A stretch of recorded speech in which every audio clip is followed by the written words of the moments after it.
După ce a stat la pat 4 ani, transformându-se într-o legumă, medicii au reușit să-l readucă parțial la viață. Parțial pentru că fără o intervenție chirurgicală urgentă, bărbatul va ajunge din nou țintuit la pat, lipsit și de ambele picioare. Ion spune că a avut un destin greu de înfruntat, mai ales că îndată după accident soția l-a părăsit. Noroc de cei 2 copii care de mici au învățat să-l îngrijească, se cumpere pastile și se schimbe pansamentele.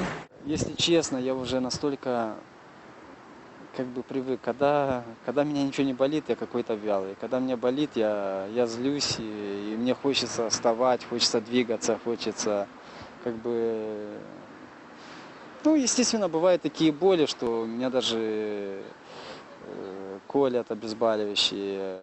Astăzi, scăparea lui Ion este o operație care se face doar peste hotare, care va cicatriza rănile tot mai severe de la o zi la alta. Они боятся очень, чтобы не пошла гангрена. Если пойдет гангрена, тогда ноги просто отсюда, как не то, что там останется кусок ноги, а полностью из бедер они снимутся. Но, естественно, когда нога ампутируется отсюда или отсюда, еще можно ставить протезы как-то еще на костылях, а если с бедер, это уже все, это уже опять превращусь в растение, опять, ну, естественно, конечно, не хочется никому этого.